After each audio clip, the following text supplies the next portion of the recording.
Please.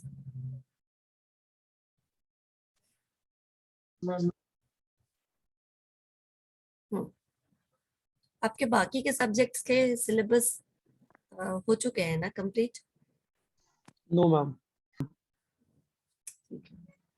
चलो trade union act शुरू करते। ट्रेड यूनियन एक्ट, आपको नाम से ही लग रहा होगा कि व्यापार से रिलेटेड जो यूनियन होता है, नॉर्मली इसको क्राफ्ट या इंडस्ट्री से रिलेट करके भी हम देख सकते हैं।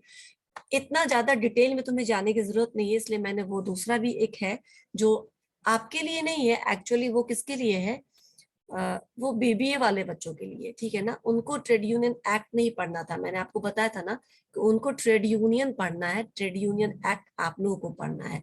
तो ट्रेड यूनियन मैं वो भी थोड़ी 2 मिनट के लिए शेयर कर देती हूँ। ये दूसरा एक फाइल है जिससे आपको कुछ मतलब नहीं है, हम सीधा चलेंगे क्या ऑब्जेक्टिव से, ये सब मत पढ़ो तुम, कोई जरूरत नहीं तुमको इन सब चीजों की, ठीक है। ये सब है यहाँ पे कि किसने यूनियंस होते हैं, 2 तरह के यूनियंस है, craft union, general union, industrial union, staff unions. एक होता है पर्पस रिफॉर्म करने के लिए या रिवॉल्यूशन के लिए, कुछ बहुत हाई लेवल पे चेंजेस करना है तो उसको हम बोलते हैं revolutionary union. These are the types of unions, ठीक है। लेकिन आपको ये बिल्कुल थियोरेटिकल इस सब चीजों में जाना ही नहीं है, टेक्निकल में रहना है कि ट्रेड यूनियन क्या है। तो ट्रेड यूनियन एसोसिएशन होता है। किसका एसोसिएशन होता है? तो जैसे हमने इंडस्ट्रियल डिस्प्यूट में देखा था कि इंडस्ट्रियल डिस्प्यूट में हम क्यों बनाते हैं, ऑब्जेक्टिव क्या है इंडस्ट्रियल डिस्प्यूट एक्ट का, to solve the dispute between employer employees and employer and employees, था ना तीनों। ट्रेड यूनियन भी उसी तरह होता है। Trade union is a association of workers और एम्प्लॉयर्स और एम्प्लॉइज, तीनों को ट्रेड यूनियन बोल सकते हैं। उसको हम एम्प्लॉयर एसोसिएशन मैंने बताया था कि बोलते हैं। तो जो यूनियन, जो ट्रेड यूनियन एम्प्लॉयर्स के बीच का होता है, एक इंडस्ट्री के लिए होता है, उसको हम बोल देते हैं एम्प्लॉयर एसोसिएशन, लेकिन है वो भी ट्रेड यूनियन ही, राइट। ट्रेड से रिलेटेड यूनियन हुआ ना, तो ट्रेड यूनियन होता है जस्ट टू, इसका जो बेसिक है ऑब्जेक्टिव इसको फॉर्म करने का, वो होता है रेगुलेट करना रिलेशनशिप को। किसके किसके रिलेशनशिप को रेगुलेट करना? सेम जैसे इंडस्ट्रियल डिस्प्यूट एक्ट में हमने पढ़ा था, worker employer, workman and employer, इन तीनों के आपस के रिलेशन को रेगुलेट करना ही ट्रेड यूनियन को गठित करने का मेन पर्पस होता है। ये हेल्प क्या करता है? तो ट्रेड यूनियन वर्कर्स को, हाँ ज्यादातर यूनियंस होते हैं जो वर्कर्स के यूनियन होते हैं, इसको ट्रेड यूनियंस में वर्कर्स को इकट्ठा करके बार्गेनिंग पावर उनकी स्ट्रॉन्ग की जाती है। क्योंकि अगर सिंगल इंडिविजुअल कोई जाता है अपने डिस्प्यूट को लेके या अपने प्रॉब्लम्स को लेके, तो कौन सुनने वाला है इतनी बड़ी दुनिया में। इसीलिए जब यूनाइटेडली वो जाते हैं अपने मैनेजमेंट को, अपने प्रॉब्लम्स बताते हैं, तो उनकी प्रॉब्लम्स सुनी जाती है और उसको एड्रेस किया जाता है। नॉर्मली ये जो प्रॉब्लम्स है वो कौन कौन से पॉइंट से रिलेटेड होते हैं? तो वो पे इक्वालिटी ऑफ पेमेंट का मुद्दा हो सकता है, वर्किंग एनवायरनमेंट बेहतर होना चाहिए, वर्किंग आवर्स को लेकर के हो सकता है कि बहुत लॉन्ग वर्किंग आवर्स नहीं होना चाहिए, हॉलीडेज को लेकर के हो सकता है, और रेस्ट, ऐसे कुछ बेनिफिट्स जो लगता है कि लेबर के लिए होना चाहिए। तो उन सब मुद्दों के को स्ट्रांगली प्रेजेंट करने के लिए ये यूनियन गठित किया जाता है। So this union is a link, connecting link between the management and the workers.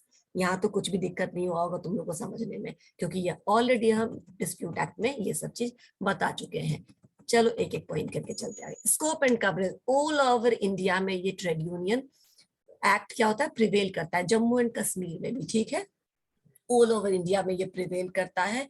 और ये इसके लिए एक रजिस्ट्रेशन इसका कराना जरूरी होता है, यानी कि वही ट्रेड यूनियंस इसके अंदर, इस एक्ट के अंदर पढ़े जाएंगे या उसको इंटरटेन किया जाएगा उनकी डिमांड को, जो रजिस्टर्ड है। अब ये रजिस्ट्रेशन कैसे होता है हम लोग आगे देखेंगे, बट ट्रेड यूनियन का रजिस्टर्ड होना जरूरी है, तभी उसके प्रॉब्लम्स को या उसके बातों को इंटरटेन किया जाएगा ट्रेड यूनियन एक्ट के अंदर, राइट, क्लियर, ठीक है। लॉ क्या क्या है ट्रेड यूनियन एक्ट का? इसका लॉ बनाने के पीछे ट्रेड यूनियन जो लॉ है वो क्या क्या रेगुलेट करता है? तो कंडीशंस, क्या क्या शर्त है किसी ट्रेड यूनियन के रजिस्ट्रेशन के लिए, यानी क्या क्या क्राइटेरिया, क्या क्या एलिजिबिलिटी है जो पूरा होने पर ही आपका यूनियन रजिस्टर्ड होगा, नहीं तो वो रजिस्ट्रेशन उसको नहीं मिलेगी, उसको कैंसिल कर दिया जाएगा। ऑब्लिगेशंस क्या क्या दिए गए हैं, यानी ट्रेड यूनियन को कौन कौन सी ड्यूटीज दी गई है जो उनको अबाइड बाय करना, और क्या क्या राइट्स है ट्रेड यूनियन के। ठीक है, आप इसको 2 पॉइंट में भी सीधा लिख सकते हो, conditions regarding the registration of trade union and rights and liabilities या obligations of registered trade union, that's it। बीच वाला obligation और liabilities क्योंकि वो एक ही बात है, इसीलिए उसको लिखने की नहीं भी जरूरत है, लिखते हैं तो ठीक है, नहीं तो 2 बात में अपनी बात खत्म करिए।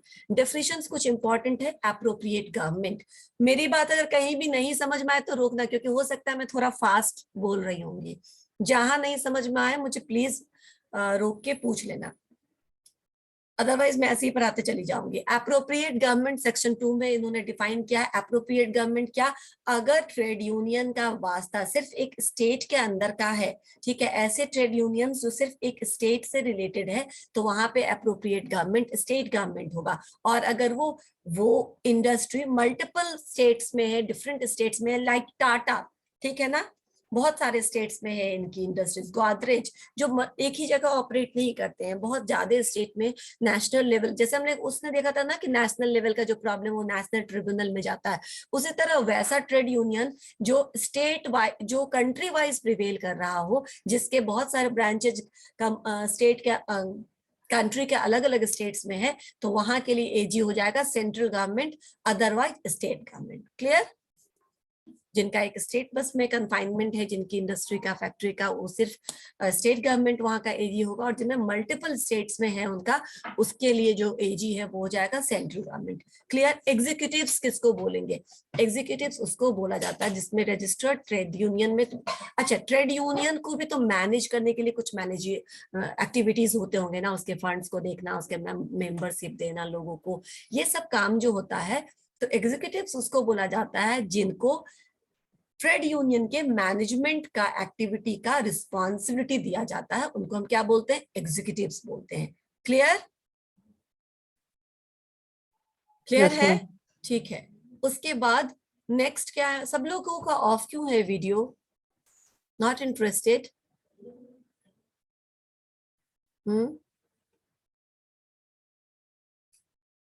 मजा नहीं आ रहा पढ़ने में? ऑन रखिए प्लीज। ऑफ रहता है तो मुझे लगता है कि पढ़ना नहीं है, मैं जबरदस्ती पढ़ा रही हूँ।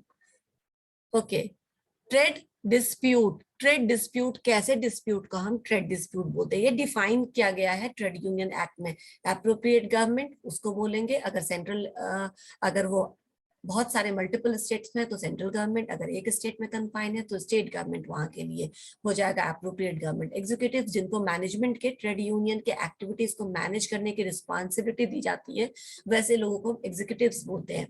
ट्रेड डिस्प्यूट क्या है? तो any kind of dispute between employer workman, workman and employers, इनके बीच का कोई भी डिस्प्यूट जो होता है, वो एम्प्लॉयमेंट से कनेक्टेड हो, वो नॉन एम्प्लॉयमेंट से कनेक्टेड हो, वो terms and conditions of employment या लेबर से कनेक्टेड हो, इस तरीके के डिस्प्यूट को हम ट्रेड डिस्प्यूट बोलेंगे। क्लियर? यही समझ लो, समझ में आया? ओके। उसके बाद अब ट्रेड यूनियन किसको हम डिफाइन करेंगे? ट्रेड यूनियन में क्या है? ये कॉम्बिनेशन, इसमें टेम्पररी और परमानेंट भी हो सकता है, और इसको टेम्पररी एम्प्लॉयर्स भी हो सकते हैं। ये ट्रेड यूनियन अपने आप में परमानेंट नेचर का हो सकता है, टेम्पररी नेचर का हो सकता है।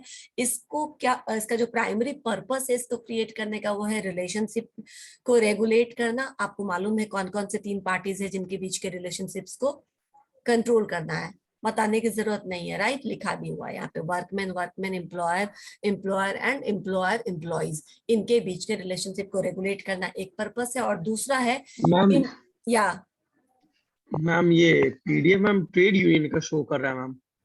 हमें स्क्रीन स्क्रॉल नहीं हो रहा है। Okay, just a yes minute, ma'am. मैं समझ गई। ये जो मैंने आपको दिखाया था, जो आपको बोला था कि मतलब नहीं है, वो वाला ये आप दिखा? यस मैम, अब दिख रहा है मैम। यस मैम, ठीक है, चलो। अच्छा, अभी समझ में आया तो बोलते क्यों नहीं? इतना टाइम क्यों लेते हो बोलने में? मैम मेरे को लगा मेरा नेटवर्क वीक है। नहीं नहीं नहीं नहीं, बता दिया करो। तुम्हें अगर ऐसा लगे तो भी बता दिया करो कि मैम मैं नहीं देख पा रहा हूँ, मैं एक बार चेक कर लूंगी। ओके, अभी तो जो बताया वो समझ में आया ना? Yes yes ma'am. खुशी, क्लियर हो मैम जो रहा अभी है? बोले थे उसे रिपीट कर दीजिएगा, रुक गया था आवाज। कहाँ से रिपीट करूं सचिन?